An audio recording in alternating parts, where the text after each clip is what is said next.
پێکەوە بۆ گۆڕانکاری، پێکەوە بۆ ئازادی و یەکسانی. کەسێ بەتەمای چاکسازی لەم دەسەڵاتەیە بکەم، بەس خەوە بینێ. نەریتێکی شۆڕژێرانە، نەریتێک کە لە خوارەوە خەلیکە بنیاتی کۆمەلگان. یەک هەر دەسەڵات ناتوانێت جا بە کێشەی ژنانباتەوە بەڕەف و حتا بەڕێوەبەراتەکانی خۆشیان کەوتونەتە ژێر پرسیارەوانە. بۆ بیستنی بۆچوون و تێڕوانینی جیاواز و دژەباو، بۆ خستنە ڕووی دنگی مرۆیی و یەکسانی خوازی. بۆ ئەم سیستەمەکە 83 خوێندکار لێک بۆدا بخوێنێت. ئەم ناوانە دروستە بۆیان تەنها ناوی حکوومەت دروست نییە بۆیان چەک و پارەیان نستنیتەوە معناژی نامێنە ئیتر چارەسەری بنەڕەتی بۆ کێشەی خەڵکی کوردستان وەلانانی ئەم دەسەڵاتەیە. هێنانە پێشەوەی دنگی ناڕزایەتیە جەماوەریەکان و بڵندگۆیەک بۆ هەڵسوڕاوانی. هێناوە بەهۆی خۆپشاندانەکانەوە بۆ بەهۆی خۆڕاگری خەڵک و ئیرادەی خەڵکەوە بۆ کەوە دەستێنراوە. بێکارانە بە ئەڵدەستێکی کەم ئیشەکەن و ماگانە موسەکانیان پێنادەن. داری وایە اعتراضات الخلق تندر أبي. كما تسيك هبل سر هرم ده يكتي بارتي وخود يكتي بارتي ما ترسي ولا تكاني منطقة شان بسر هرم زياد كردوا. خستنە ڕووی واقعیەتی دەسەڵات و ئۆپۆزیسیۆنی ساختە و پەردە هەڵماڵین لەسەر نیازیان. خۆشحاڵی هەبێ بەوەی کە حەقیقی ریفۆرم و چاکسازیەک و بەخازاتی خەڵک لەلایەن ئەمانەوە بکرێت. مێژوویەک و کارنامەیەکی پوڵیان هەیە لەسەر ملهوڕی، لەسەر چەکڕاکێشان، لەسەر تعداکردن لەسەر خەڵک. ئەمانە دژمنی خەڵکی کوردستان بوونە لە پشتیان لە خەڵکی کوردستان کردووە. دێماسپێکی پەرشە بەسەر چینی کتێکاد و بەشە زۆرەکانی چینی کتێکار و هەموو کۆمەلگایە پەرزیان کردووە. بۆ تاو توێکردنی ئەو بابەتانەی کەمتر لە میدیاکانەوە دەبیسترێن، بەشێکی زۆری لە حیزبە چەپ و کۆمۆنیستەکانی دنیا و هەروەها بەشێک لە هەڵبژاردنەکانی ئەوروپا ناڕەزایەتیان دەربڕی وینەکانی تاوانی دروست کردووە و تاوان ئەنجاما دەسەڵاتی چەکداری میلیشیای حزابی میلیشیای لە کوردستان. خەڵک لەلایەکۆ قەویترە، سازمانی پەیاکردە، ڕادیکاڵترە. بۆ نیشاندانی ڕێگەی ڕزگاری خەڵکی، پێشەنگ تیڤ هەموو ڕۆژانێکی چوارشەممان کاتژمێر 9 شەو بە کاتی کوردستان ڕاستەوخۆ پەخشی بەرنامەکانی دەکات. شەرمەزار نابێ ئەو هەموو جەنەراڵە مقابایە لە ناو شارەکەی خۆیان بینێ بە ئەنواع و ئەشکال چەکی ئەسلحەی قورسەوە طەبیعیە بەلایە. یەکەمین جارە لە کوردستان کرێکاران خۆیان دەستبەرن بۆ مەراسیم و چالاکی یەکیایە. شۆڕش تەنها ڕێگەیە، ئەوسانی خەڵک ڕاپەڕین و خۆشانی جەماوی تەنها ڕێگەیە کە ئەڵتەرنەتیڤێک دابینکە. لە فەیسبوک، یوتیوب، ئینستاگرام، تویتەر و تیکتۆک فۆلۆمان بکەن. بەرنامە و گرتە ڤیدیۆیەکان ببینن. پێشەنگ تیڤ، پێکەوە بۆ گۆڕانکاری، پێکەوە بۆ ئازادی و یەکسانی.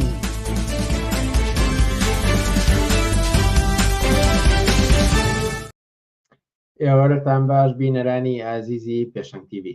خۆشحاڵە من بلار مستەفا بۆ چوارشەمەیەکتر دێمەوەلاتان بۆ پێشکەشکردنی پەخشی ڕاستەوخۆی بەرنامەکانی پێشەنگ تیڤ. ئازیزان، بەرنامەکانی ئەمڕۆمان 16 ئۆکتۆبەری 2024 لە 3 پێک هاتووە. سەرەتا سەبارەت بە هەڵبژاردنەکانی کوردستان کە بڕیارە ئەم یەکشەمەی ئەنجام بدرێت قسە و باسێکمان دەبێت و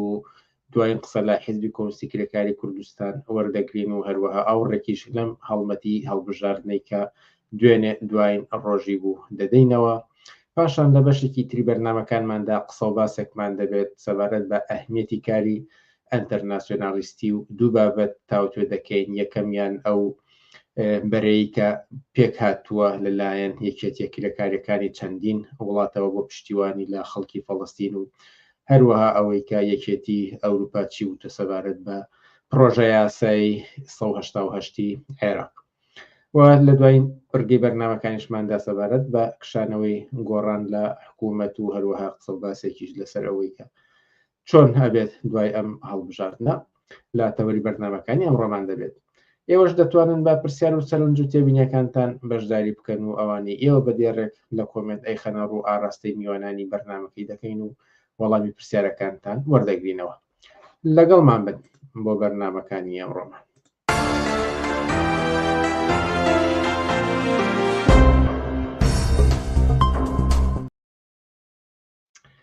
هەروەک ئاماژەم پێدا یەکەم تەوەری ئەمڕۆمان تایبەتە بە هەڵبژاردنەکانی کوردستان. دوێنێ 15 مانگ کاتی هەڵمەتی هەڵبژاردنەکان کۆتایی هاتوو ئێستاش بڕیارە 20 ئۆکتۆبر واتە ڕۆژی یەکشەممە هەڵبژاردننی پەرلەمانی کوردستان ئەنجام بدرێت. ئەم بابەتەش تاوتێ دەکەین لەگەڵ خسرەوسایە سەرۆکی مەکتەبی سیاسی حزبی کۆمونیستی کرێکاری کوردستان. خسرەوسایە ئێوارە باش و سپاس کە جارێکی تر میوانداری ئێمەت قبوڵ کرد. ئێوارەی ئێوە باش ماندوو نەبن سوپاسانەکەم بۆ ئەم دەرفەتە. پتر لە 3 هەفتە کەمپینێکی هەڵبژاردننی لایەنە جۆرە و جۆرەکانی بەشداربوو لەم هەڵبژاردەی کوردستانمان بینی. ئەگەر قسەیەک لەسەر ئەم بانگەشەیە بکەین شایەتی چی جۆرە هەڵمەتێکی هەڵبژاردن بووین لەلایەن لایەنەکانی بەشدار بووە لە 3 هەفتەی ڕابردوودا؟ بە بڕای من ئەم 3 هەفتەی کەمپینی هەڵبژاردننی لایەنەکان سەراپا پڕ بوو لە بەخشینەوەی درۆ لە منافەسەیەک لە نێوان لایەنەکان بۆ ڕاکێشان و دەستگرتن بە کۆنەپەرستی ئیسلامی بە ڕەگەز پەرستی بە هەڵدانەوەی ئەو تاوانانەی کە هەموو ئەو لایەنانە لەم هەڵبژاردنیا بەشدارن بەرامبەر بە یەک کردویانەوە بەرامبەر بە خەڵک کردویانە. هەمویان هەوڵیاندا کە بڵێن قوارەی هەرێم پیرۆزە دەستکەوتی میلەتی کووردە ئەبێ دەستی پێوە بگیرێ و بە خەڵکیان کە هیچ ڕێگایکی ترتان نییە جگە لە پاراستنی ئەم قوارەیە نەبێت لە کاتێکا کە ئەم ئەزمونە و ئەم قوارەی کە 30 ساڵە بەرهەمی دەسەڵاتدارێتی ئەحزابی ناسیۆنالیستی کورد بووە بە پشتیوانی ئەمریکا و دەوڵەتانی منتیقەکە 30 ساڵە ژیانی خەڵک ئەهاڕێ 30 ساڵە خەڵک لە بێئاوی بێکارەبایی بێ موچەی بێ دەرەتانی تا ئەو ڕادەی کە گەنجانی ئەو وڵاتە ناچارکە باڵاتن. هەموو ئەم کەمپینی کە لەم 3 هەفتەیە گوزەرا ئامانجەکەی ئەوە بوو کە بە خەڵک بڵێن ئێوە ڕێگایشی ترتان لەبەر دەمانە غیری ئەوەی کابێ پشنە سەر سندوقەکانی دەنگدان و دەنگ بە ئێمە بن هەموو پاڕانەوە لە خەڵک چەمانەوە بە خاترەوەی کە خەڵک گوێشکەن خەڵک سەر کۆنە بکەن بیان کێشنە بەردەم سنوقەکانی دەنگدان تا ئەوان کورسەکانیان بگێڕنەوە ینی کورسەکانیان بەدەست بێن و ئەم چوارچێوەیە ئەم بازنە بۆشەی کە 30 ساڵا چرخێ و خەڵک داد و بێدادێتی بەرهەم بێننەوە. لەوەش زیاتر ئەوان لەم کەمپینیا بە خەڵکیان وت کە ئێوە پێویست ناکە دەست بۆ شۆڕش بەرن پێویست ناکە دەست بۆ ڕاپەڕین بەرن بەڵکو ئێمە هەین و جارێکی تر ئەتوان بێنەوە لە کەنار ئێمە درێژە بە ڕابردوویەک بدەن کە بە هەموو ئەو نەکبەتی و مەئاساتی کە لە ڕووی لە خەڵکی کوردستان کرد. ئەم کەمپینە نیشانیدا کە هەموو ئەو هێزوو لایەنانە سەراپا نەتەوە پەرست خاک پەرست ڕابردوو پەرست تا ئەو ڕادەی کە هەمویان شانازی بە ئیسلام و کۆنەپەرستی و هەموو ئەو تاوانانی کە لە ئیسلامی سیاسی و لە کۆنەپەرستی بەتایبەتی ژنان بینیوانە زیندوو کردوتەوانە و کەوتنە مسابقەیەوەی کە کامیان لە کامیان ئیسلامی تر و کۆنەپەرسترە. من پێم وایە ئەم بانگەشەیە جگەلەوەی کە بارگرژێکیشی لە نێوان یەکێتی و پارتی پێکهێناوە دڵە ڕاوچەیەکی توندی لە خستە سەر سینەی هەزاران و ملیۆنەها ئینسان کە لە فقر لە بێکاری لە نەکبەتیە ژیانیان کردو و ناویان ناوە چاوەڕێکن کە هەڵبژاردنە و سبەینێ گۆڕانکاری دروزەکەین و هاوکێشەی هێزە گۆڕین. من پێم وایە تەواوی ئەم قسە و باسانە نیشانەدا لە فەرهەنگێکی ناسیۆنالیستی دواکەوتوانەی بورژوازی کورد کە ساڵانێکە مێشکی کۆمەلگای پێ لە قاوداوە و دایان میدیای لە ڕووداوە بگرە هەتاک و کوردستانی نوێ و NRT و هەموو ئەو دام و دەستگایانەی تری کە بەدەست ئەحزابی ئیسلامی و لقوپۆپەکانی بەناو ئۆپۆزیسیۆنەوە هەیە کەوتونەتە ئەوەی کە خەڵک قانعکەن نەک هەر بۆی کە بچنە سەر سنوقەکانی دەنگدان بەڵکو ئەم قوارەی کە باسم کرد 30 ساڵە ژیانی خەڵگە هاڕێ بەدەستکەوتی خەڵک بقوبڵێنن خەڵک دوورخەنەوە لە ئەتراز و ناڕەزایەتیە کە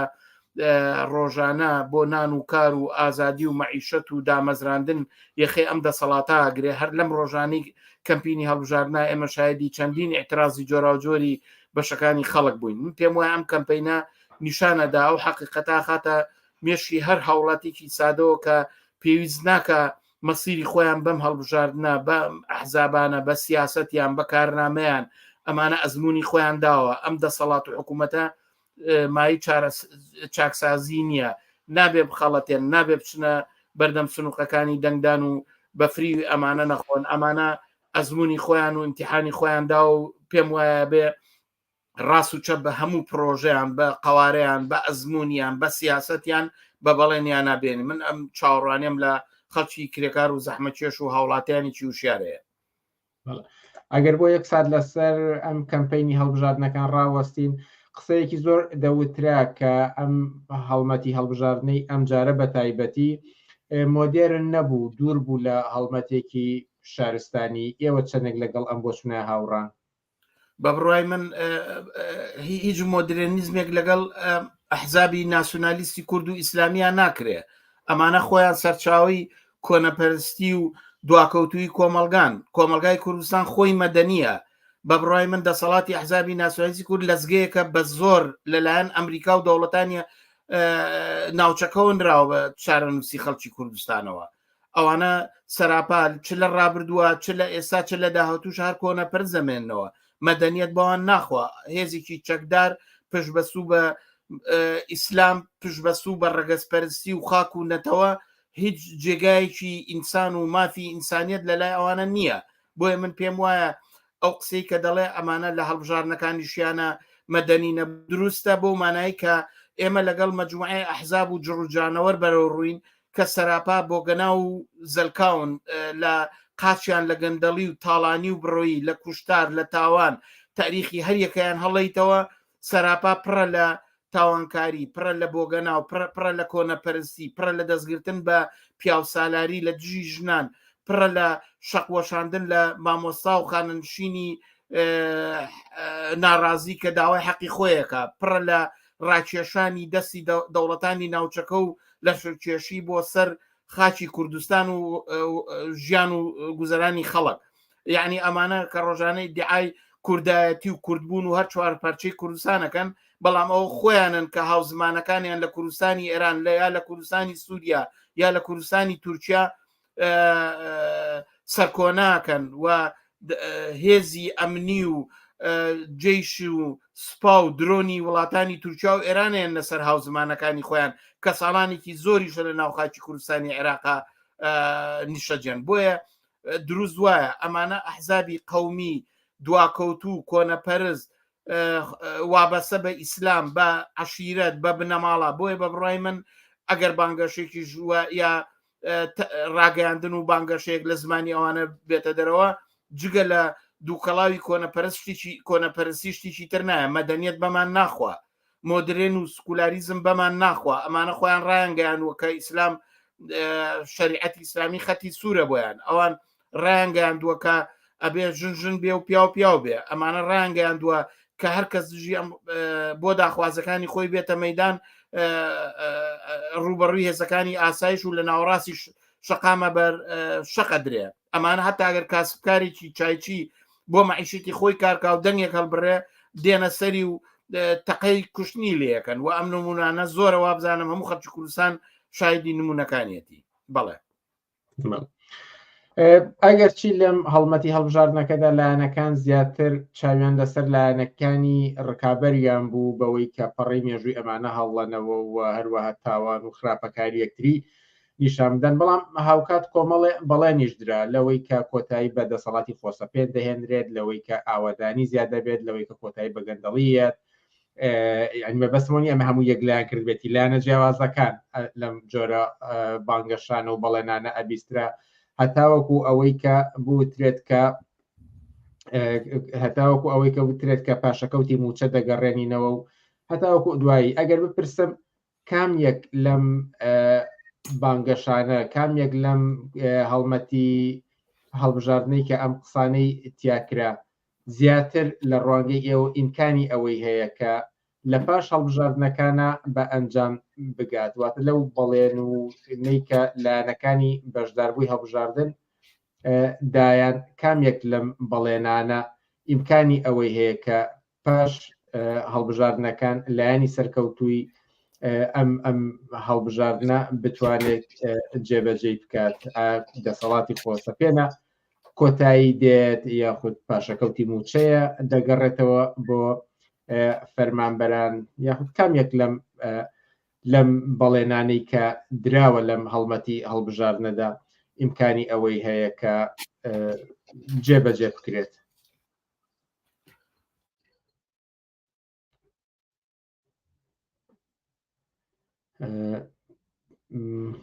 بینەرانی ئازیز پێ دەچێت جارێکی تر کێشەی تەکنیکی میوانی بەرنامەکەمان بێت دەگەڕێنەوە لاتە.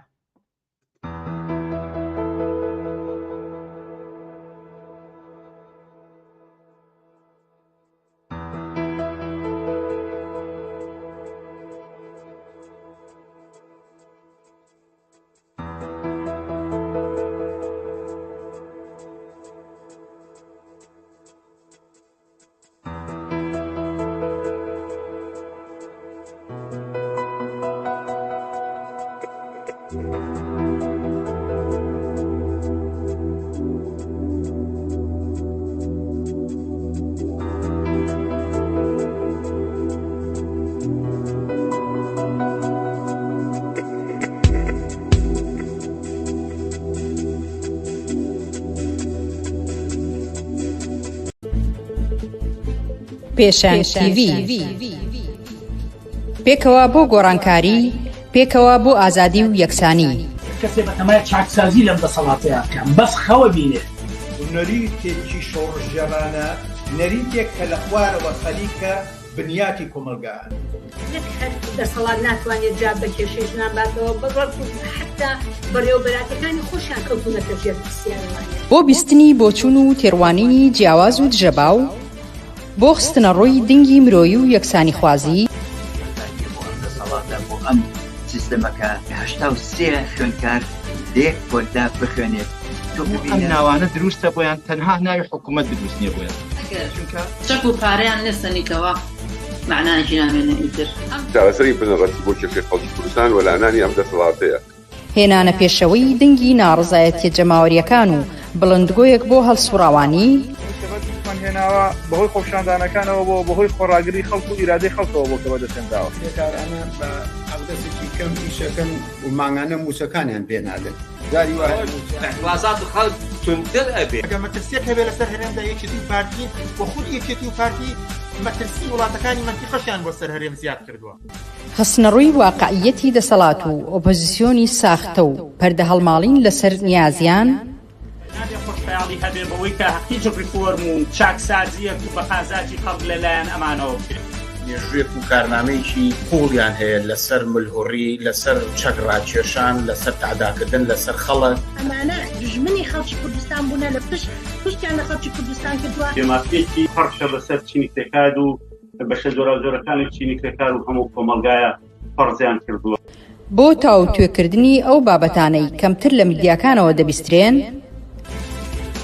بەشێکی زۆری لە حیزبە چەپ و کۆمۆنیستەکانی دنیا و هەروەها بەشێک لە هەڵبژاردنەکانی ئەوروپا ناڕەزایەتیان دەربڕی بوونەکانی تاوانی دروست کردووە تاوان ئەنجامە دەسەڵاتی چەکداری میلیشیای حزابی میلیشیای لە کوردستان. خەڵک لەلایەک و قەویترە، سازمانی تەیارکردە، ڕادیکاڵترە. بۆ نیشاندانی ڕێگەی ڕزگاری خەڵکی،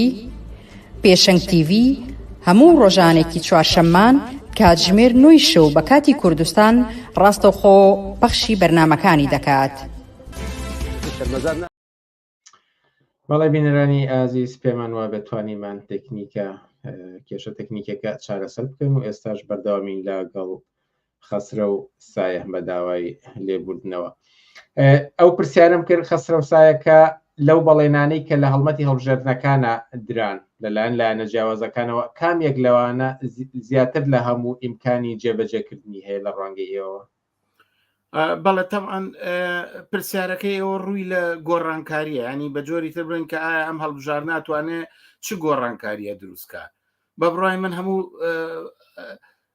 هەڵبژاردنێ گۆڕانکاری دروستەکە، بەڵام لە ڕوانگەی چینە کۆمەڵایەتیەکانەوە فەرقەکە. مەسەن بۆ نمونە لە ڕوانگەی ئەحزابی دەسەڵاتدار حیزبە ئۆپۆزیسیۆنەکان سەرڕای هەر بەڵێنێکی درۆکە ئەیدەن ئەتوانێت ئەم گۆڕانکاری دروستکە لەم ئاستەیە کە ئەویش ئەوەیە کە شەرعیت بە پەرلەمانی کوردستان باتەوە، حکوومەت شەرعەتی پێباتەوە، ڕەوابطێکی قانونی لە ئاستی نێوان قوارەی هەرێم و حکوومەتی عێراقی دەوڵەتانی ناوچەکە لایەنە دیبلۆماسیەکان کە پەیوەندیان بە هەرێمی کوردستانەوەی لەم ڕابطەیە پەیوەندیە دروستەکە. لە ریزی ئەحزابیشە معلومە گۆڕانکاریەک لە ئاسی دەموچاوەکان لەوەی کە مەسەن فلان حیزب ئەوە نە کورسی هەبوو ئەوە نەکەمێنێەوە زیاییەکە ئەمە ناوەڕۆکی ئەو گۆڕانکاریەیە کە لە ڕوانگەی چینی دەسەڵاتدار و حیزبە ئۆپۆزیسیۆنەکان کە لە نێو ئەم کایە یاریەکەن و خەڵک بە بەڵێنی درۆ کە گوایە بێکاری چارەسەرەکە خزمەتگوزاری باشترەکە ژیانی خەڵک بە بڕای من هیچێک لەمانە باش ناکە کەوایە گۆڕانکاری لە ڕوانگەی خەڵکی ئامەی خەڵکی کوردستانەوە چییە؟ ینی کرێکارێک چیەوێ؟ کرێکارێک مەسلەیەوە نییە چەند حکومەت شەرعێتیە یان نیەتی ئەو هەموو ڕۆژێک کرێکارێکی ژینگە پارێز پارەیەکی کەم کارەکە و کۆمپانیەکە کاگەربی یانەیە یا ژنیی ناوماڵ چه دەرامەتێکی بێ گەنجێکی بێکار چ کارێکی دا ئایا ئەم انتخابە ئەتوانێت سیستەمی مرکزی بێنێتەوە توانێت سیستەمی بیمەی کۆمەڵاتەکان بێنێتەوە توانێت کوردستان لەم قەیرانە اقتصادی کە تی کەوتووە لەم قەیرانە حکوومەتی کە هەیەی ئەتوانێت دەخاڵەتی دەوڵەتانی وەکو ئێران و تورکیا لە کوردستان ببڕێ ئەتوانێت پەیوەندی نێوان هەرێم و کوردستان بە شێوەیەک باشکاکە دەسەڵاتێ دروستکە کە مافی هاوڵاتیانی چونیەک لە سەراسەری عێراقا بە بڕۆی من ئەمانە هیچ ڕەتی نییە بە مەسلەی هەڵبژارنەوە ئەمە ڕەتی هەیە بە سیستەمێکەوە کە خۆی لەسەر ئەم جیاکاریانە دامەزراوە ئەم حکوومەتە لە ڕووی اقتصادیەوە ئەم سیستەمی کە حزابەکان تیا هەڵبژاردنەکەن و یەکێتی و پارتی لە سیاڕاوەساوە کە بە دڵنیایە هەروانی ژەمێنەوە لەسەر ئەساسی سیستەمی اقتصادی بازار هەمویان ئەڵێن ئێمە لەگەڵ اقتصادی بازارڕین لە شاسوار عەبدولواحیدەوە تا حیزبی شوعی تا ئیسلامیەکان یعنی بەڕاستی کە تۆ بازە سیستەمی بازاری ئازادکەی چۆن نتوانی بێکاری لە ناوبەری چۆن نتوانی هەموو کەس دامەزرێنی بیخەیتە سەریش بازاری ئازاد لەسەرەوەی کە ملی یەکتری بشکێن سەرمایەکان ملی یەکتری بشکێن لەسەرەوەی کە چۆن هێزی کاری هەرزان دابینکەن لەسەر مەسلەی خزمەت گوزاریەکان ئەم سیستەمی بازاری ئازادە خۆی لەسەرەوە دامەزراوە کە هەموو دەوڵەت بێمەسئولکە حکوومەت بێمەسئولکە لە بەرپرسیاتی تەمینی ژیانی خەڵک یعنی ئەوەی کە خوێندن بک بە پارەکە کردوێتی ئەو کارەبا بک بە پارەکە کردوێتی داودەرمان بک بە پارە ڕێگاوبان هەموو شتێ ئەوەی کە لە پاڵ ئەمانەشە کە کردوێتی بە بازاری هینی کۆمپانیاکان و بە تایبەتی کردووە لەگەڵی سیستەمی باجگیری داناوە بەم ڕۆژگارە هەموو شتێ خەڵک وای لاتۆ هەناسەش با بێ باج بە یعنی کەوایە ئەمانە درۆکەن ئەمانە چارەسەر ناکرێت ئللا مەگەرەوەی کە تۆ ئەم سیستەمە هەڵوەشێنیتەوە سیستەمی بینی کە لەسەر ئەساسی وەڵامدانەوە بە پێداویستەکانی خەڵک بێت لەسەر پەیوەندەکانی هەرێم و بەغا یعنی چۆن ئەم مەسەلەیە چارەسەر تا فیدرالیزمە بێ فیدرالیزمێکی قەومی کە لەسەر ئەساسی هاوکێشەی هێزی نێوان ناسیۆنالیزمی کورد و حیزبەکانی لەگەڵ حیزبی شیعە و سوننەیە دامەزراوە بە دەخاڵەتی ئەمریکا و ئێران دامەزراوە ئەم فیدرالیزمە و ئەم هاوکێشەیە هەمیشە تەوازنی هێز بڕیارەیە کاتێک بۆ نمونە وەختێکە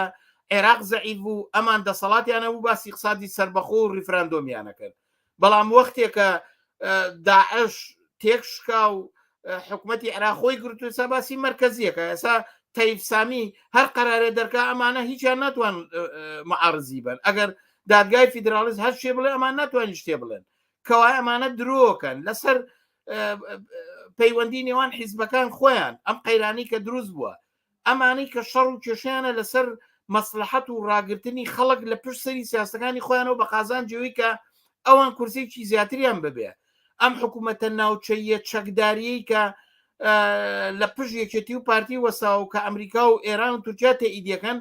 بە نەنەوەی نوێ نە بە ئیسلامیەکان نە بە عەلی حەمەد ساڵح و لاوری شێخ جەنگی ناگۆڕێ کەوایە ئەمانە درۆکەن ناتوان وەزئی کوردستان بەرەو مەگەروی یەکێ بێ بڵێ من کوردستان بەرەو دەوڵەتێکی سەربەخۆکەم خۆییان ئەمە ناڵێن دەوڵەتێ دامەزێ لەسەر ئەساسی مافی هاوڵاتیانی یەکسان خەڵکی کوردستان خۆی بەڕێوەبەر بێ خۆی بڕیار لەسەر شێوەی داهات و خەرجکردنی داهاتی هەرێمی کوردستان بۆ باشژێوی خەڵک بێ خۆوانییان ئەمانە باز ناکەن بۆیە ئەمانە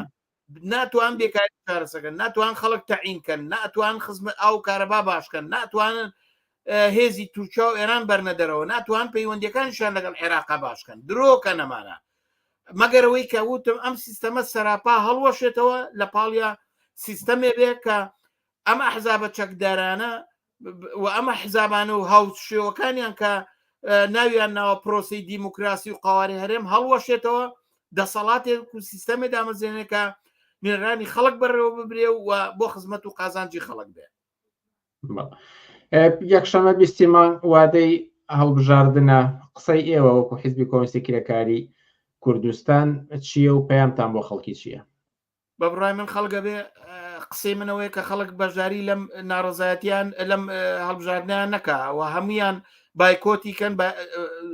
بە فەشەلیا بکێشن وای لێبێ کە ڕیسوا بێ ئەگەر ئەکسەرەتی خەڵک بڕوا بەشداری نەکا و هەڵوێستێکی ناڕزایەتی فراوان بیکا بە مانگرتنیی گشتی بۆ دەنگنەدان بەم هەڵبژاردنە ئەتوانێ ئەم دەسەڵاتە ڕیسواترکە ئەتوانێت بۆ ڕای گشتی بسەلمێنێ کە خەڵکی کوردستان لەگەڵ ئەم دەسەڵاتیانە کە ئەمریکا و ئێران و هاوپەیمانەکانی و بەلایەنگری لەم ئەحزابانە دایان مەزرانوە خەڵکی کوردستانە بێ ئەمە فرسەتێکە لە چوارچەوەی ناڕزایەتەکانی بۆ دامەزراندن بۆ زیاکردنی موچە بۆ ئازادیەکان بۆ یەکسانی ژن و پیا و ئەبێ بڵێ با بە ئێمام سیستەمان ناوێ خەڵگە بێ بچێتەوە سەر ئەو موقعی کە خەڵکی کەلار هەموو ئەحزابەکانیان خسە ناو تابوتەوە معنای ئەم کاری کە خەڵکی کرێکار و زەحمەکێش و گەنجان و ئازادی خواز لە کەلار کردی لە ئێستا معنایەوەیە کە ئەم هەڵبژاردنە بخاتە تابوتەوە ئەوەش ئەوەیە کە هیچ کەس دەنگ نەیە هەمووی حتا ئەگە بۆیان بکرێ بەربگرن بەم هەڵبژاردنە بەڕاستی ئەمە سیناریویەک و کڵاوێکە کە بەناوی ئەوانەوە دوورێ ئەگەر ئەوان بچن دەنگ بن معلومە ئەوان هەر یەکێتی و پارتیە بێتەوە تایان دەگەر ئەوانیش نەچن کەمایەتی بچێ خۆ لە قانونی هەڵبژاردنەوانی ئەگەر نیوەی خەڵک نەچێ ئەمان هەڵبژاردنەکەیان باتڵەوە نە ئەوان حەزەکەن ئەگەر دە نەفەریش بێ هەر ئەو دام و دەستگا و دەسەڵاتە سازێنەوە لە پێشەوە ئەم هەڵبژاردنە دیزاین کراوە پارتی پێشووتەر وتی من بۆیە بەشداری ناکەم دیزاین کراوە ئێستا کە گەڕایەوە ینی خۆی و یەکێتی و ئێران و تورکیا و ئەمریکا و عێراق کورسیەکانشان بەڕادەیە دیاری کردووە بە بڕای من مەسەلەکە ئەوەیە کە خەڵک ئەبێ بە بایکۆتکردن و نەچوون مۆرێکی ناڕەزایەتی فراوانی کۆمەڵایەتی بنێ بەم سیناریۆ گاڵتەجاڕیەوە و تووشی شکست و زەلیلیان کە ئەوەی کە لە هەواڵەکانە بێ نیسبەتێکی کەم بەشداری کردووە خۆی ئەمە معنای ئێترازێکی گەورەی کۆمەڵایەتیە وەک چۆن خەڵک لە مەیدانی ئاو کارەبا و خزمەتگوزاریە ڕۆژانە ئێترازی کردووە بۆ دامەزراندن لە دژی تاوان و کوشتاری ئەم حزابانە ئەمەش بە معنای قبول نەکردنی ئەم سیناریۆ و سیاسەتەیە کە یەکێتی و پارتی و حزابەکانی تریش تێوەی گلاون من پێیان بۆ خەڵکی کوردستانەوەیە کە دەنگ نەدەن بەشداری مەکەن ئەم سیناریۆیە بە شکستا بێن و مل مەدەن بە دەنگی خۆتان پەنجەمۆر مەدەنەوە لە بە شەریعەت بەم دەسەڵات و سیستەم و ئەزمونەی کە 30 ساڵە ژیانی هەموو هاوڵاتیانە هاڕێ و 1001 دەردومەینەتی بەدواوە بووە ئەسمە سەر پرسیار و سەرنجی بینەران ئەوانە زۆر هاتوون بۆیە ناتوانین دانە بەدانیان تاوتیۆکەین ئەگەر من بەشێک لەوانە ناوەڕۆکەکەی بە کورتی بخوێنمەوە و قسەیەکی گشتی لەسەر هەمویان بکەن نەک دانەدانە وەڵامیان بنەوە هیوادارم لە یادتان بێت ئەوانەی کە بەشێکی ئێستا دەخوێنمەوە هەم پرسیار هەم سەرنج وە گوتم بەشێکی زۆر درێژە ناتوانە هەم بخوێنمەوە تەنها ناوەڕۆکەکەی پرسیاری یەکەم کە ئەڵێ ڕزگار بوون لەم دەسەڵاتە چۆنیە پرسیاری دووەم دەهێنێت خەڵکی بچێت دەنگ بدات ئەگەرچی ئێوە بەشێک لە قسەکانتانە دیارە بەشێک لە پرسیارانە یان سەرنجانی کە هاتووە لە قسەکانی ئێوە هاتووە بەڵام وەکو پرسیاری ڕاستە و خۆی بینەر دەمەوێت ئاڕاستی ئێوەی کەم پەیوەندی یەکێتی و پارتی لەگەڵ حکوومەتی ناوەندیدا چی دەبێت لە کاتێکدا ئەوان خۆیان لە ئەزمەدان کۆتایی بەم دەسەڵاتە بە شۆڕشی چەساوەکان دەکرێت تا چەند جەماوەر بۆ ئەمە ئامادەیە و ئەم کۆمنتەر زۆر درێژە بەڵام ناوڕۆکەکەی ئەوەیە بایکۆت بەتەنها کافی نییە ئەگەر چوارچەوەیەکی گشتی بۆ ئەو بینەرە ئازیزانەی کە پرسیار و تێبینیان نووسیوە فەرمون بە کورتی بڵێ تاوان بایکۆت بەتەنیا کافی نییە خەڵک بەم ڕۆژگارانە ناڕازیە و بە بڕای منە بواە خەڵک هەر لەم کەمپینەیە بەهاتە مەیدان لە دەوری داخوازیەکانیان ناوەندی شارەکانیان بگرتە ئەوە ڕەتی بە هاوکێشەی هێز و ئامادەکانی جەماوەری ناڕازیە بەڵام خەڵک کەمی نەیەناوە لەم بارەیەوە تا ئەو جێگەی کە پەیوەندی بە یەکێتی و پارتی بە بڕای من ئەمانە قەت ناتوانن لەگەڵ حکوومەتی عێراق وەکو دوو حیزبی منسەجم یەکەن چکە دوو ئیستراتیژی جیاواز لە دەوری دوو سیاسەتی وڵاتانی ناوچەکە ئێران و تورکیا هەریەکان بە ئاقارێکە ڕۆن و هەریەکێکیان ئانێ لە چوارچەوەی هەلومەرجی جیهانی و ناوچەیە پێگەی خۆیان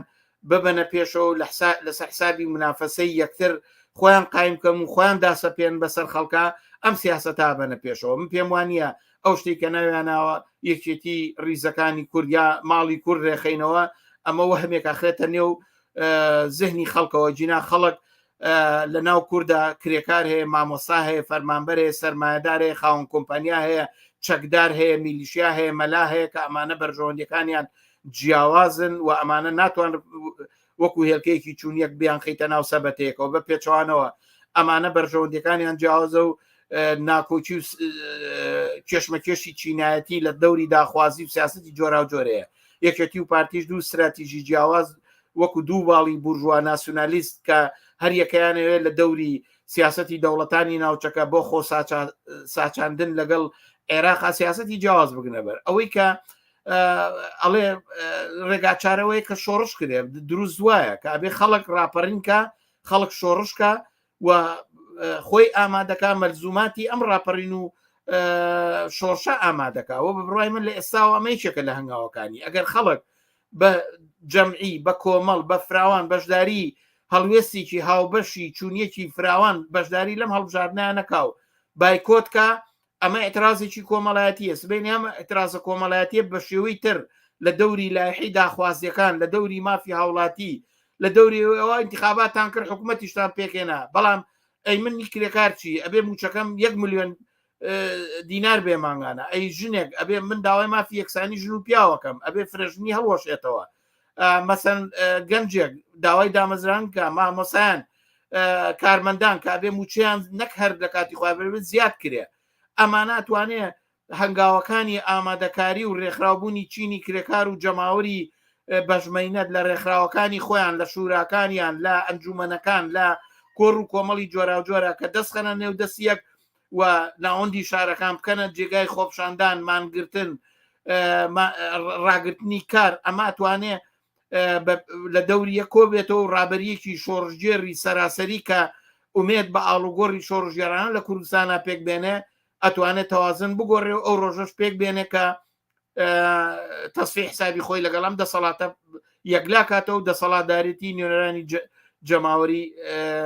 بۆ بەڕێوەبردننی کۆمەلگا بۆ لە ئەسۆگرتنی ئەمنیەت اقتصاد سیاست خزمەتگوزاری هەموو شتێ بکوێتە دەستی خەڵکەوە من پێم وایە ئەمە ڕێگاکەیەتی پرسیاری تریش هەبوو هەم خۆم هەم لەلایەن بینەرانەوە بەڵام کاتی بەرنامەکە بەداخەوە زۆر کەممان ماوە بەرنامەی ترمان لە دەستوری بەرنامەکاندا هەیە لێرەدا خەسرە وسایە سەرۆکی مەکتەبی سیاسی حیزبی کۆمونیستی کرێکاری کوردستان زۆر سپاسکە لە بەرنامەکانی ئەم شەوی پێشەنگ تیڤیدا ئامادە بوون سپاس و سپاس بۆ بینەران و بیسەرانی بەرنامەکەتان ماندوو نەبن ببورن کە ئەگەر کەلەنێک لەباری تەکنیکیەوە هاتە پێشەوە سپاسانەکەم کێشەنی زۆر سپاس ئازیزان پەیام وچانێکی کورت و سەبارەت بە ئەهمیەتی کارە ئینتەرناسیۆنالیستەکان بەردەوام دەبین لاگەڵمان بمێنەوە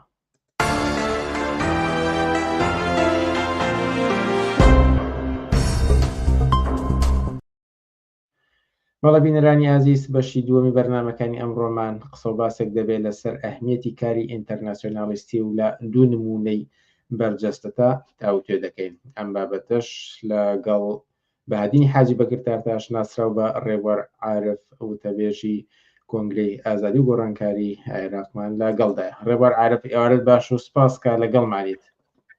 زۆر سپاس بنەرجان سپاس و ڕێز و خۆشەویستیم بۆ هەموو بینەران و بیسەرانی بەرنامەکە هەیە لە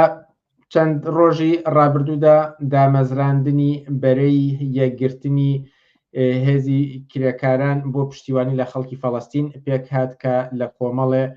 ئەحزاب و یەکێتی کرێکاری لە خۆرهەڵاتی ناوەڕاست و لە ئێران و هەتاوەکو وڵاتانی باکووری ئەفریقا لە مۆریتانیا و تونس و لیبیا و جەزائیرەوە تاوەکو ئەردەن و عێراق و ئێران و کوردستان و هەتاوەکو دوایی دەزانم لە مەشانە بە جۆرێک لە جۆرەکان ئێوە بەشدارن و بپرسم کە ئەم پێکهێنان و دامەزراندنی ئەم بەرەیە لە چیەوەیە؟ بەڵێ دەستان خۆش بێ لە ڕاستیە پێم وابێ هەموو خەڵکی کوردستان و هاوزمانانی ئێمە تێدەگەن لە بارودۆخێکە لە یەک ساڵی ڕابردووە لە فەڵەستین و لە غەزە و لە ئەو ناوچانە ڕوویداوە و بەتایبەت لە ساڵ لەمە پێش ئەو هێرش و پەلاماردانەی کە ئیسرائیل کردیە سەر غەزە بەهەرحاڵ وێنە و سیمای دەسەڵاتێکی فاشست و سەرکوتکەری کەمیۆنەی لە مێژووی خۆیان بەڕاستی هێناوەتە بەرچاومان و کاری گەیاندووە بە کاتێ دەیان هەزار ئینسان بێتە قوربانی ئەم بارودۆخە. بەجیوێکی ترە هەر ئەم بارودۆخە بۆتە دەرفەتێک بۆ سەر لە نوێ ئەبدەیتکردنەوە و قسەکردنەوە لەسەر مەسەلەی فەڵەستین و کێشەی فەڵەستین و کێشەی خەڵکی فەڵەستین. بەڵام لە واقع حاڵە خودی ئەو بەردەوامبوونی جەنگ و سەکوتکەریە بە جۆرێکە خەڵکی لەم ناوچەنە تەنیا فریای خۆپاراستنی ژیانی دەکەوێت. بۆیە لەم بارەوە بەهەرحاڵ چەند هەنگاوێک لە مانگەکانی ڕابردووان نرا بۆ ئەوەی کە بتوانێت لە شکلێکی جیاوازە لە شکل و فۆرمێکی تایبەتترە بتوانێت دەنجێکی نێودەوڵەتی یا لایەنی کەم دەنجێک کە حیزب و ڕێکخراوەکرێکار و سەندیکاکان و ئازادی خوازانی ناوچەکەی خۆرهەڵاتی ناوەڕاست بگرێتەوە بە جۆرە پلاتۆرمێکی جیاواز بەدەست بهێنن بۆی کە بتوانن دیفاع لە مافی خەڵکی فەلەستین و لە ژیان و گوزەران و ئەمنیەت و ئاسایشی خۆیان بکەن و ئەمە دەرفەتی خۆڵقان بۆ ئەوەی دیالۆشی لە نێوان حیزب و ڕێکخراوەکانە لەم تقریبا زیاتر لە 25 وڵات یان با بڵێم 25 ڕێکخراوە حیزبی سیاسی لەم ناوچە بەهەرحاڵ کۆبەندیشیان کرد لەسەر کار و ئەوریاتەکانی خۆیان بە لە بەرچاوکردنی بارودۆخی ناوچەکە و لە بەرچاوگرتنی ئەو هێرش و پەلامارانەی کە بۆ خەڵکی غەزە و فەلەستین دەکرێت و ئەوەی کە گرنگە تێیدا جارێکی کە پێداگری لەسەر ماف و داواکاریەکان و چارەنووسی خەڵکی فەلەستین لەم ناوەدا نەبێ بەژێ بردومان و بەژێ کوشتار و بەژێ قەتڵ و ئامەکان کە لەم ساڵە پەرەی پێدراوە دەنجێکی جیاواز دەنجێکی ئازادی خوازان لە ناوچەکەی ئێمە بەرز بووە بە هەرحاڵ بە شێوەیەک لەو پلاتفۆرمەی کاتوانم بڵم لە ڕابردووە ئەم جۆرە کار لە خۆرهەڵاتی ناوەڕاستە کەم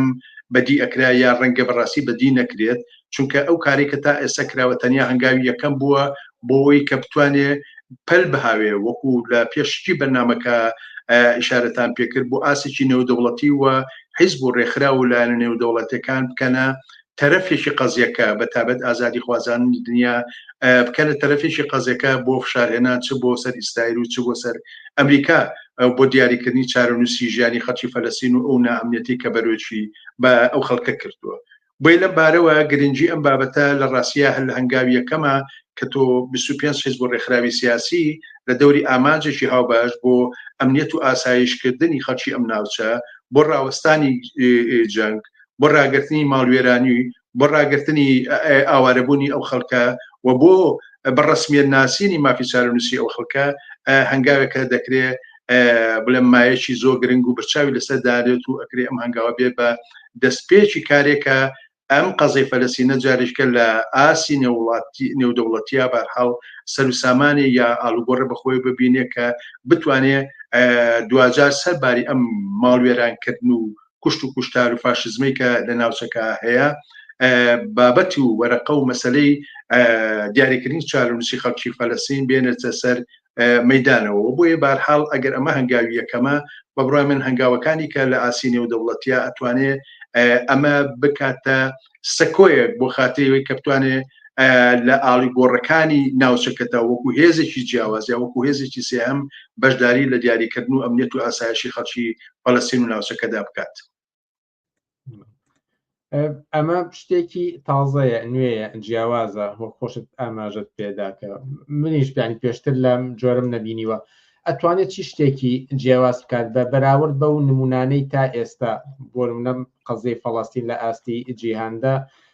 قسەی زۆری لەسەر کراوە هەوڵدراوە بزوتنەوەی جۆرا و جۆری بۆ بێتە ئامانجەوە جیاوازی ئەمە لەگەڵ ئەوانی ترچیە لە ڕاستیە بناجانێکی لە بنچینەترین جیاوازەکان ئەوەیە هەرچی شتێک هەبوو بێ لە پەیوەند بە مەسەلەی فەڵەستینە لە ئاستی وڵاتانی زلهێزی دنیا بووە لە هاسی ئەو تەرەفانە بۆ کە بارحاڵ خۆیان بە زۆرە بەشێ بوون لە تراژیدیاکە و لە کوشت و کوشتاری خەڵکی ناوچەکە و بە زۆر لە زۆرەکان ئەو هەوڵانەی پێشوو حتا ئەخیر شتێک کە بەرچاو بێکە 95 بوو لە ئۆسلۆ ئەو با بڵین دان و ساتێ یاخۆت ئەو کۆنگرەیەکرا هەمویان ئەومان بۆ دەرەخەن کە تا ئێستا شێواز و مۆدیلی کارکردن لە ئاسی نێودەوڵەتیە بارحال بە فلترێکا ڕۆشتووە کە هێزەکانی دنیا دواتار قسەی خۆیان بکەن بەڵام ئەگەر ئێمە لە دوای هەوڵەکەی ئۆسلۆوە تەماشاکەین دوای زیاتر لە 30 ساڵ ئەم کێشەیە ئێستا قوڵتر نائینسانیتر کوشت و کوشتارێکی فراوانتر قەتعامێکی زیاتر نامنتەریکردنی ژیانی ئەم خەڵکە زۆر لە ئاسێکی گەورایە بۆیە گرنگی ئەم هەوڵە ئەم تێکۆشانە لەوەدای ئێستا بە زۆرە لە خوارەوە نەقاباتی کرێکاری ئەحزابی سیاسی بەرێکی ڕادیکاڵ و ئینسان دۆست دەیانەوێت ئەو جەبهەیە دروستکەن کە بتوانن تەسیریان لەسەر ئاڵوگۆڕەکانی نەکەر ئەوەی کە بڕیان لەسەرەوە چیە درێ لەسەر ڕووداوەکانی ناوچەکە ئەم بابەتەوە ئەم هەنگاوە بۆ خۆرڵاتی ناوەڕاست بۆ معنایە کە ئەتوانی بڵین تازەیە کە سیاسە لە ناوچەکەی ئێمە بە کوردستان و عێراقیشەوە هەمیشە ئاوا بووە تۆ بێ لەگەڵ ئەمریکا قسە بکەیت تۆ بێ لەگەڵ وڵاتانی ئەوروپا تۆ بێ لەگەڵ جنێڤا تۆ بێ لەگەڵ هەندێک ئۆرگانی نێودەوڵەتیە دوجار ئەم وڵاتانی نێودەوڵەتی نائەمنکردنیش خەڵک ملیۆنەها ئینسان پەنابەر ملیۆنەها ئینسان برسی و ڕەشوڕوود شەڕی 20 ساڵی ڕابردوو لەسەر دەستی ئەوان لە ڕێگەی ئەوان لە فلتەری ئەوان لە نەخشە و پلانەکانی ئەوانەوە چووە باشە بۆیە ئەگەر بێت و ئەم حرەکەتەیە فراوانتر بێتەوە لەو ئاستەیە کە ئێستا ئێمە ئەبینین جوڵانەوەیکی بەهێزی نەفرەتکردن و محکومکردنی خەڵکی ئەوروپا و ئەمریکا هەیە سەبارەت بە ئەو کشت و کوشتاری کە لە وڵاتی ناوەڕاست و بەتابەت لە فەڵەستین دەکرێت ئەمە ئەتوانێت نوعێ لە هاوکێشەیەکی تازە بێ بۆ ئەوەی کە کاریگەری لەسەر ژیان و گوزەرانی ئەو خەڵکە و یا ئەو ناوچە دیاری کراوە هەبێ طبعا ئەحزابی سیاسی لە فەڵەستینە هەرچی هەوڵێ بکەن ئەوان دەرگیرن لەگەڵ دەسەڵاتێکی فاشستە بەڵام ئەگەر ئەم هێزی سێهەمە بێتە مەدان لە ئاسێکا کە ئەم هەنگاوە وەکو تەنیا سەرەتایە تەماشاکەین ئەگەر ئێمە دەیان حیزبی سیاسی وڵاتانی ئەوروپا دەیان نەقاباتی کرێکاری و سەدان ڕێکخراوە حیزب و نەزەمات لە ئاستی نێودەوڵەتیە بهێنە پێشتی ئەم هەنگاوەوە بە بڕوای من ئەتوانێت بچێتە ناو جەنجێکەوە کە وەک تەرەفی سێهەم بارها بتوانێت بەشداریکردن بە فشارێکی نێودەوڵەتی بێنێ هەر ئێستا لە وڵاتانە سەدان هەزار و ملیۆنەها ئینسان خۆپشاندانەکەن ناڕزایەتیەکەن لەسەر شەقامان داوای ئەمنیەت و ئاسایشی ژیانی مناڵان و ژنان و خەڵکی ئستەم دیدەی ناوچەکەکەن بۆیە گرێدانەوەی ئەم دوو هەوڵە پێکەوە و بە زۆرێ جوجان بنەمایکی فراوان دروستکردنی لە خۆڵاتی ناوەڕاستە بێتە ئەو دەستپێشکەری کە ئەم جوڵانەوەی بێتە تەرەفی قەزەیە کە لە ئاسی نێودەوڵەتیە تا ئێستا یا لە بینی بەهەرحاڵ ئەحزابی سیاسی فەڵەستین و حکوومەتی ئیسرائیلە جێبەجێکراوە کە بە تەلەبدارەتی ئەمریکا یا ئەو وڵاتانەی کە بە جۆرێک لە هەر تاریخێکی جیاوازە قسەیان لەسەر کردێ خۆیان بەشێبوون لە تراژیدیایە کە بەسەر خەڵکی ناوچەکە هێنانە بەڵام ئەمە لەلایەکە تۆ حیزبی سیاسی نەقاباتی کرێکاری کە ملیۆنەها خەڵق نوێنەرایەتیەکە یعنی دەنگی خوارەوەی کۆمەلگای بەشەریە وەلەکلایەکە کە ئەم زووتەوە خۆی لە ئێستا هەیە گرێدانەوەی ئەبێتە فشارێکی گەورە ئەتوانێت کاریگەریشی بەرچاوی هەبێ ئێمە لە بیرمان لە ساڵی 2023 لەسەر مەسەلی لەدانی عێراق بە ملیۆنەها ئینسان هاتنە سەر شەقامەوە یعنی ڕۆژی وا هەبوو 15 بۆ 20 ملیۆن ئینسان لە وڵاتانی ئەوروپا و ئەمریکا هاتنە سەر شەقامەوە و لە درێژەی خۆیان بەرحاڵ ئەم منهەجە و ئەم نوع دەست بۆ بردنە ڕەنگە بۆ شتەیە بگا کە بتوان مداخلاتێک و کاریگەریەکی زۆر گەورە فراوانیان لە سەر چارەنووس و ئەمنیەت و ژیان و گوزەرانی خەڵکی فەڵەستین هەبێ و بۆ معنایە چ هەنگاوێکی تازەیە چ کاریگەریەکی بەرجەستە ئەدوان دابنێ لەسەر دیاریکردنی مافی چارنووسی و خەڵکە نمونەیەکی تر پرۆژە یاسای ئاڵوگۆڕ لە مادەی 1970 یاسای عێراقدا کەمپینێکی فراوان بەڕێکەوت بۆ بەرپەرشدانەوە و ڕێگری لەم پرۆژە یاسایە لە هەفتەی ڕابردووە بوو کە پشتیوانێکی بەهێز هاتە پشتی ئەمەکە یەکێتی ئەوروپا بۆ چوونی خۆی سەبارەت بەمەدایە عێراق و لەگەڵ ئەوەدا نەبووکە ئەم پرۆژە یاسایە جێبەجێ بکرێت لەسەر ئەوەش ئەگەر یەک دوو شەمان بۆ بڵێیت دەڕاتیا ئەم هەنگاوەش بە هەمان شێوە ینی خۆی ئێمە ئێستا دەست بەکاری جوڵانەوەیەکین حرەکەیەکین کە ئەو هێزە نێودەوڵەتیە بارها بتوانێت کاریگەری هەبێت بەڵام لەم بارەیانەوە هێزێکی لە وڵاتانی ئەوروپا و ئیتحادی ئەوروپی بۆ خۆی تەرەفێکی قەزەیە هەم لە ئەوزاعی سیاسی ناوخۆی عێراق و ئەمنیەتی ناوخۆی عێراق و هەم لەو ئاڵوگۆڕانەی کە بە زۆری لە نێو دەستگا ڕسمیەکانی حکوومەت و دەسەڵاتە قسە ئەکا مداخەلە ئەکا و مداخەلاتەکانی لە مەقطعی جیاوازە ئەتوانێت کاریگەری خۆی هەبێ و کاریگەری خۆی هەیە. طبعا ئەوەی کە ئێوە ئیشارەتان پێکرد تەنیا هەنگاوێک بوو کە هەرسوڕاوانی ئەم جوڵانەوەیە سەرنجام تەواوی ئەو بەڵگەنامانە تەواوی ڕاگەیاندنەکان تەواوی ئەو کارانە تەواوی ناوی ئەو کەساتیانی کە پشگیریان لەم جوڵانەوەی کردووە بە ئیتحادی ئەوروپایان گەیاندووە و لە ڕاستیا لە ئیتحادی ئەوروپاش خۆی ئەم دەستپێشکەری حیزبە چەپ و ڕادیکاڵەکان بوو لە ئاسی پەرلەمانەدا پەرلەمانەکان و شخصیاتی جیاواز و دواتر توانیان کاریگەری لەسەر کۆی پەرلەماندا بنین کە ئەوان یاداشنامەیەشیان نووسی ڕوبەڕووی حکوومەتی عێراق و حکوومەتی فدرالی عێراق و لەوێ تێدا ناوەڕۆکی تەواوی ئەو شتانەی کە کۆنگرەی ببووە تەحالفی 1970 ئاماژەی پێکردووە بەرحاڵ دووپاتی کردوەوە تەکیدی کردوێتەوە بەتابەت ئەوەی کە ئەوان زۆر گرنگی پێ ئەدەن چارەنووسی مناڵان و ژنانە و ئەو بێحورمەتی با بڵێم سوکایەتیکردنە یاخۆ ئەو تەجاوزە حتا ئەو تەجاوزە جنسیە کە بە مناڵان و بە چارەنووسی مناڵان دەکرێت ئەمەی محکوم کردووە و خوازیاری ئەوەیە کە بە هیچ جۆرێ ئەو پرۆژەیە کە بە ناوی هەموارکردنەوەی یاسای ئەحوال شخصیە ڕەت بکرێتەوە پەسەند نەکرێ و بەهەرحاڵ ئەو جۆرە ڕەوەندە ئەتوانێت مەترسێکی گەورە لە بەرابەر بە چارەنووسی خەڵکو و بە چارەنووسی کۆمەلگای عێراق و ژنان و بەتابەت مناڵانە بێتە پێشەوە بۆیە ئەوان جیاواز لەوەی کە داکۆچیان لە ماف و هەوڵ و تەقەلای هەموو ئەو ئینسانانە و هەموو ئەو ئازادی خوازانەی کە لە عێراقا کردووە بۆ خاتی ئەوەی کە ڕاوەستنەوە بەرابەر بەمە هاوکات توانێتی تەسیری لەسەرەوە ژوەی کە پێشاری بکەن حکوومەتی عێراق نابێت ڕێگە بەم مەسەلەدا و من حەزەکەم هەرێرا بەڕاستی ئەوە ئیشارە پێ بکەم کە ئەمە کاردانەوەیکی یەکجار گەورەی هەبوو لەلایەن حیزبە تەرەفەکان و حیزبە شیعەکان و نیگەرانیەکەی تا ئەو حەدە دەرچووە کە بە زۆری وەکو فتوادانێکی ئەوەیان داوە کە نابێ ئەم بابەتە ئەم بەحسانە قسەی لەسەر کرێ چاپێکوتنی لەسەر کرێ و هەتا ئاگاداری مەجموعەیە لە شخصیان لە بابلین کەسانی یاسایی لە هەسوڕەوانیان کردوێتەوە کە ئەم مەلەفە بێداخلێت و وڵاتانی دنیا حەقی دەخالەتگرتنیانە بەم بەهانەوە کە وڵاتانی دنیا حەق و مافی دەخالەتکردنیانە لە مەسەلەی ناوخۆیەکانی عێراقا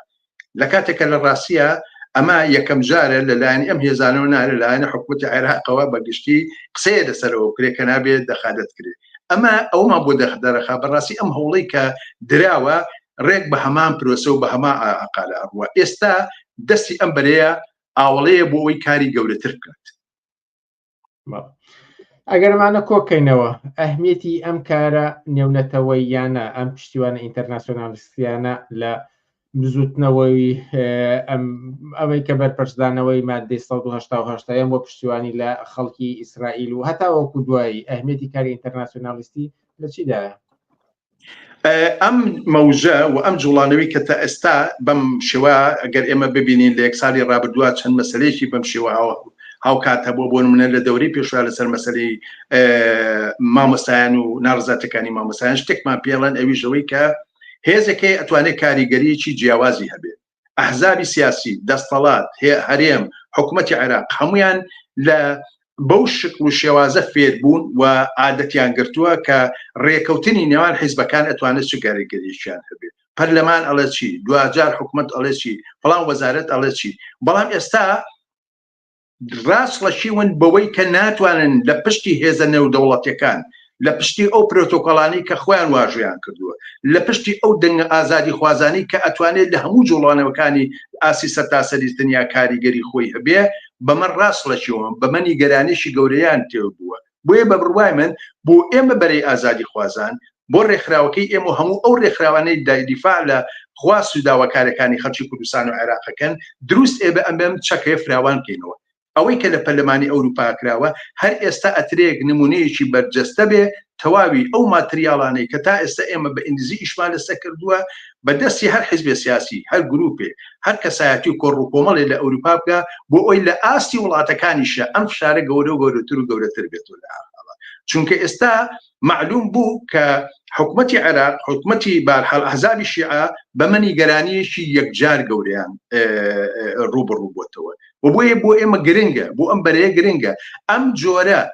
لە کار و لە فعالیت و هەڵسوڕانی سیاسی بکاتە بەشێ لە منهەج و تاکتیکی خۆی و حتا هەندێک مەسائل هەیە کە ئەتوانێت لە ڕووی استراتیژیشەوە ئەو هێزە چۆن ئێنیتە مەیدان ئەمە کارێک و پایەیەکی بەردەوامی کاری ئێمە بێ جوڵانەوەی ئێمە بێ ناڕزایەتەکانی ئێمە بێ چونکە بارحاڵ زۆر مەسائل هەیە لە کۆمەلگەی عێراقا کە خودی خۆیان حکوومەتی عێراق لە ماوەی 50 دوای 1950 4 بۆ 5 پرۆتۆکۆل هەیە کە دیفاع لە ژنانەکە لە مناڵانەکە لە حقوقی ئینسانەکە و لە ڕێکخراوبوونەکە زۆرێ لەم مەسائلانە ئەپدەیتکردنەوە و هێنانە مەیدانی ئەم هێزە نێودەوڵەتیە دەواازەیەشی کەیە کە تا ئێستا کەم دەسی بۆ ببراوە یعنی بە ئیسtisنا ئەم ڕێگەیە دەسی بۆ ببراوە بۆی ئەتوانێت ئەو کاریگەری هەبێت دوجار لەسەر ئەو بڕیارانە لەسەر ئەو هاوکێشەیی کە لە نێو ئەم دوو بەرەی جەنگا هەیە تەحالوف کە بۆ خۆی لە ئاسی سەراسەری عێراقا هەیە بتوانێت بنهەج و بەرنامەکانی ئەوان بەهێزترکە من لێرە جێ خۆیەتی ئەوەش بڵێم لە ڕاستیە ئەم دەست پێشکەریە لەلایەن تەحالوفی 1970 سلێمانیەوە بەرهەم هاتووە و ئێمە هەر لێرەوە بانگەوازی هەموو ئەو ئازادی خوازانەکەین لە ئەوروپا کە بتوانن هەنگاو بە هەنگاو لەگەڵ ئەم دەستکەوتە بارها بتوانن لە ئەحزابی سیاسی و نەقاباتی کرێکاری و هەرچی زۆرە ڕێکخراوێکەیە کە بە زەڕێیە دیفاع لە حورمەتی ئینسان لە مافی مناڵان و ژیانەکە بەرهەبتوانی ئەم کەمپین و ئەم جوڵەیە فراوانترکەینەوە بۆ ئەوی ئەم بەرەیە هەتا ئێستا جەنگەکەی هاوکێشەکەی ڕاکردووە جەنگەکەی نەدۆڕاندووە نیگەرانێکی گەورە هەیە پەلاماردانی هەڵسوڕاوان هەیە هێرشکردنە سەر هەڵسوڕاوان هەیە تهدیدی مەرگ و کوشتار و ترۆری هەڵسوڕاوان هەیە و حتا کەسانێ ناچار بوون بەوەی کە بەغاازێبی هێڵم بەڕاستی ئەگەر ئەم هاوکێشەیە بێتە ناو مۆزوعەکە و بارحاڵ ئەم توانێن نەکەن پاششە بەو تهدیداتە بکە هەتا ئەو با بڵێن هەموارکردنەوەش وەکو لە یەکەم نامەی یاداشنامی وڵاتانی ئەوروپا هەیە بارحاڵ ئەمە بێتە سەکۆیەکە دەیان حیزبیکە دەیان ڕێکخراویکەی لاسی نێونەتەوەیە بارحاڵ بێتە پشتی ئەم کارەوە ئەمە ئێمە جوڵانەوەکەی ئێمە بەرەی ئازادی خوازی دەنجی ناڕازی خەڵکی کوردستان و عێراق لە هەموو بوارەکانی هەوڵ و تێکۆشانی خۆیان بەهێزەکە بۆ ئێمە هیوایەکی زۆر گەورەیە بۆ هەموو ئەو هەڵسوڕاوانەی لە هەر بوارێکە بتوانن ئیشکەن ئەم چەکە بە بەردەوامی ئەبدێتکەین و ئیشی لەسەرکەین هەر ئێستا پامێکمان پێگەی کە هەر لە درێژەی ئەم کار و چالاکیانە لە دەرەوەی وڵاتەوە بۆ بەرپەرسدانەوەی جێبەجێکردنی مادەی 1970 بەیانی لە کەنەدا خۆپشاندان ئەنجام دەدرێت هەر بۆ ئیزافەی ئەم قسە باستانەی کە کرا ئەم دەست پێشکەری کەنەدا بێتە ڕێخۆشکرد بۆی لە هەموو وڵاتانی ئەوروپا بە هەپژگیری لەم جوڵانێ بکەن کارچی هەموو ئینسانێکی ئازادی خوازە بەهلی حاجی بەگرتارتاش نەسرەوە بە ڕێوار عارف زۆر سپاسکە لە بەرنامەکانی ئەم شەی پێشەنگ تیڤیدا ئامادە بوون سپاس بێ ئەوە بۆ هەموو هاوکارانتان شەتان خۆش ئازیزان ماوەیەکی کەمی بەرنامەکانمان ماوە و سەبارەت بە کشانەوەی گۆڕان لە حکوومەت و چەند بابەتێکی تر داوتێ دەکەین لاگەڵمان بمێنەوە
بەڵێ بینەرانی ئازیز بەرداوامین لەسەر پێشکەشکردنی بەرنامەکانمان و پێدەچێت جارێکی تر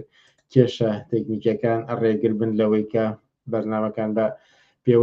پێی خواستی خۆمان بچنە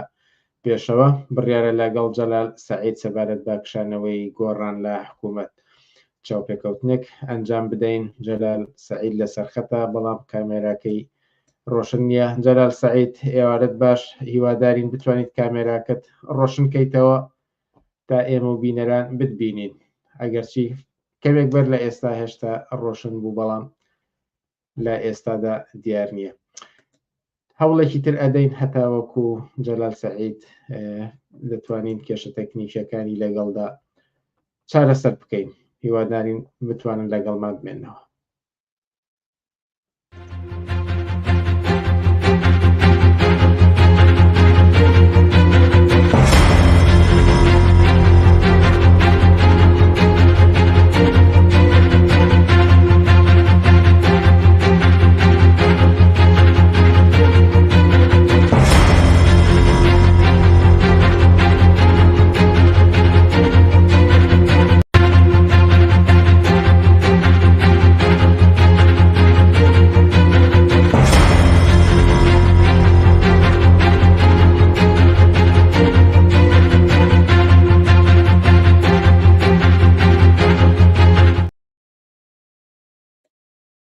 بەڵێ بینەرانی ئازیز، پێم وابێت توانیمان لە ماوەیەکی کەمدا زاڵبین بەسەر ئەم کێشە تەکنیکیەش و ئێستاش جەلال سەعیدمان لەگەڵدا بێت. جەلال سەعید ئێوارەت باش و سپاس کا لەگەڵمانیت. ئەو کاتێوە باش لە بیادا زۆر سپاسی ئێوە و هاوکاراتان دەکەم کە ئەو دەرفەتان بۆی مە ڕقسان بتوانین پرسی ڕۆژانەی کوردستان تاوتوێ بکەین. دەستان خۆش. ئەمێ سەبارەت بە کشانەوەی گۆڕان بپرسم کە لە گەرمەی بانگەشەی هەڵبژاردنەکاندا کە بڕیارە 20 ئەم ئۆکتۆبرە ئەنجام بدرێت بزوتنەوەی گۆڕان ڕایگەیاند کە لە حکوومەت دێتە دەرەوە. ئێوە ئەم کشانەوەی گۆڕان لە حکوومەت چۆن هەڵدەسەنگێنن بە تایبەتی لە کاتی هەڵمەتی هەڵبژاردنەکاندا ئەمە ڕوویدا؟ دووبارە دەست خۆش، زۆر سپاس بۆ فرسەتە. ئەوی ڕاستی بێ بزوتنەوەی گۆڕان دیارە لە قەیرانێکی سیاسیدایە، ئەوەش ئەو قەیرانش هەرو کاتێ دەستی پێکرد کە لە کاتی دروستبوونیدا لەسەر بەرنامەیە کە بخۆیان دانابوو لەسەر مەسلەی چاکسازی و کردنە دەستگاکان بە موسسات و ئەمانە خۆشحاڵیدا بە خەڵکانێکی تر ئەم کارە دەکەن و بۆ ئەو دروست بوون. بەڵام دوای ماوەیەکە تر دەسەڵاتیان بڵێ لە پەرلەمان 25 کورسیان هێنا و توانیان ئەو نسبەتە لە کورسیەکان بەرز بێنن. خەڵک تەوەقعی هەبوو کەتر بزوتنەوەی گۆڕان بە دوای ئەو بەرنامەشتاندا چێت کە خۆی دایناو بۆ خۆی لەوەی کە بە مؤسسەکردنی دەستگاکان و حکوومەتی تەکنۆڕات و ئەمانە کە بەڵام کە چوونە ناو پرۆسەیەوە خودی ینی کولی بزوتنەوەی گۆڕان و نەوشیروان مەسەفان نەیانتوانی ئەم بڵێ داخوازی و یان ئەم بەرنامانی کە خۆیان دەیانویست بەجێ بێنن ئیتر بۆیە کەوتنە ئەوەی کە داوای حکوومەتی بنکە فراوان و کۆمەڵە لەم شتانە بکەن کە تر لە بەرنامەکاندا بەڵام حکوومەتی میلیشایی یەکێتی پارتی نەکرد ئەمەیان بۆ جێبەجێ نەکردن بەڵکو وردە وردە تر بزوتنەوەی گۆڕان لە ئەزمەیەک و بۆ ئەزمەیەک تر لە ئەزمەی حکوومەتی تەکنۆڕات بۆ ئەزمەی بۆ پەرلەمان حتا پەرلەمانەکەیان کە دکتۆری بوونەی توانی تر چێتەوە پەرلەمان وای حاصل کۆمەڵی دەرگیر بوون کە تر ئەم ئەزمانەی تر سەری کێشابەوەی کە گۆڕان تاکو ئێستا کە ئەوەندەی کەماوە ئەوەندەی کەیتر وەکو ئەفراد ماون نەکو بزوتنەوەکە تووشی قەیرانی زیاتر بوون و دەیانەوێت لەم فترەی 5 ڕۆژی ماوەزانم کە پەرلەمان کە تر هەڵبژاردن تەواو دەبێ و دەیانەوێت بیکەن بە دەستمایەک دەماوە 5 ڕۆژدا بە خەڵک بڵێن کە ئەمەوە لەگەڵم حکوومەتە نین کە تر هەر خودی حکوومەت نییە نەگەتر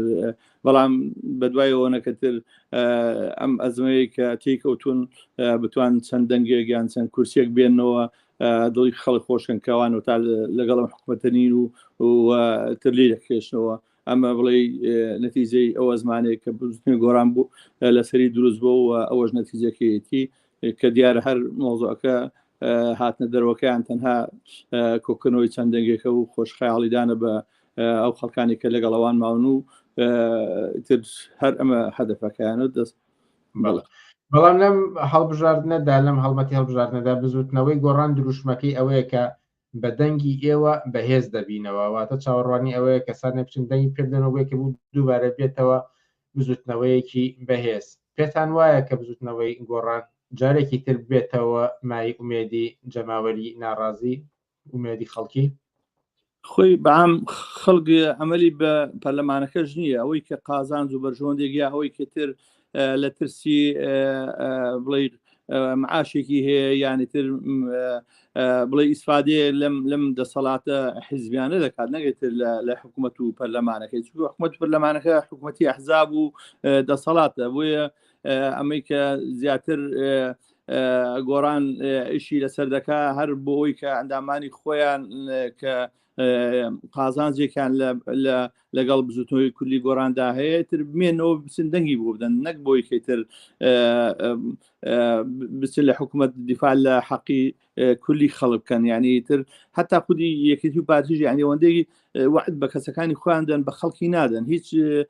ئەوەیەکی گشتگیریان نییە ئەنی داخوازی گشتگیریان نییە ئەم دەی ڕوخێنەوە ئەو دەی گۆڕێ و ئەمە دەکا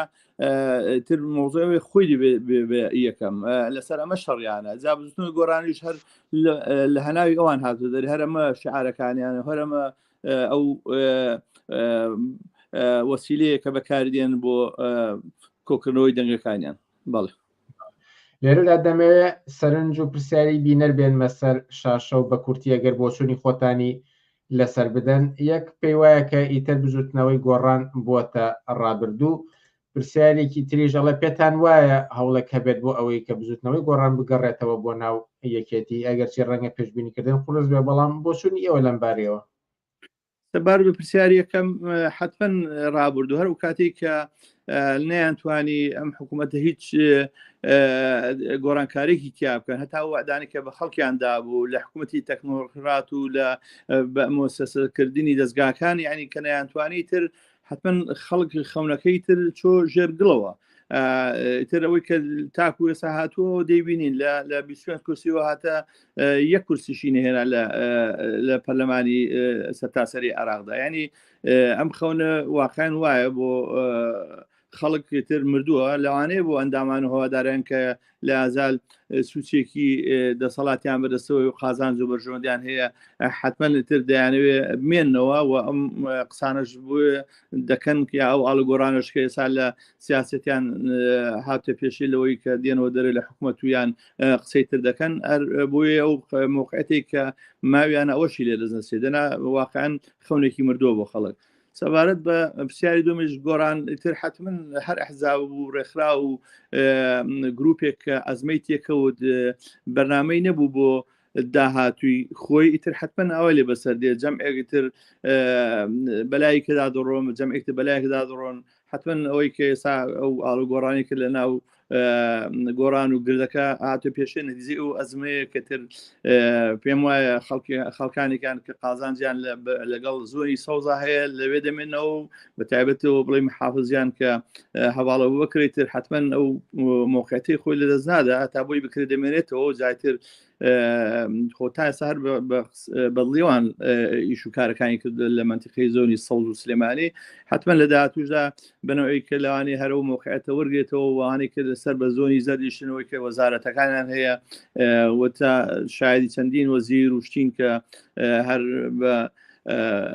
بەخرو خۆڵەوە چوونەوە ناو پارتی تر ینی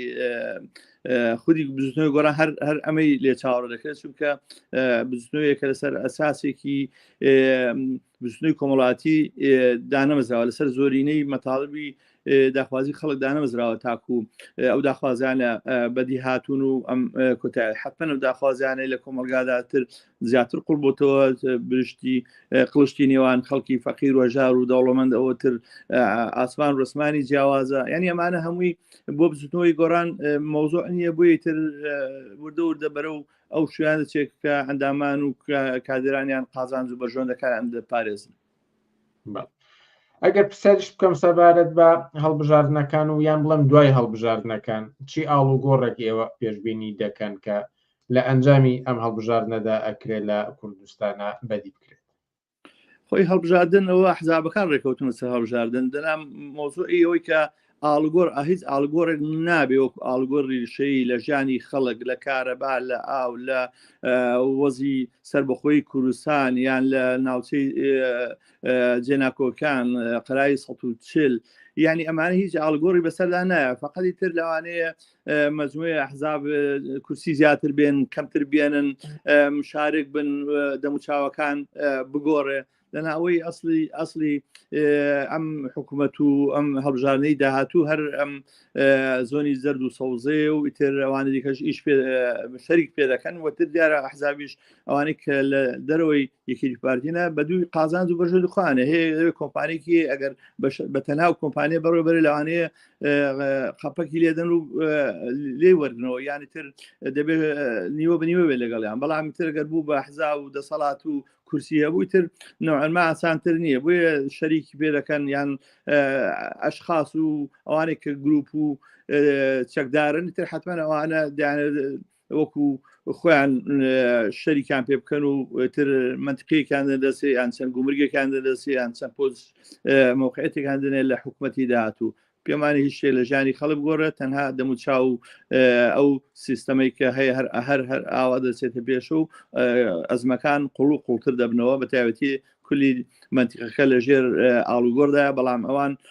بۆ خەڵک هیچ ناگۆڕێت لەوان لە خودی خۆیان و لە هەوە دوا پرسیاری منیش بوو لە جەلال سەعید سوپاسی دەکەین کە لە بەرنامەکانی ئەم شەوی پێشنگ تیڤیدا ئامادە بوو بەڵە بینەرانی عزیز هەر لێرەش زادەینە کۆتایی بەرنامەکانی ئەم شەومان سوپاس بۆ بەشداری چالاکانی ئێوە بە پرسیار و سەرنج و تێبینیەکانتان مەشدار بوون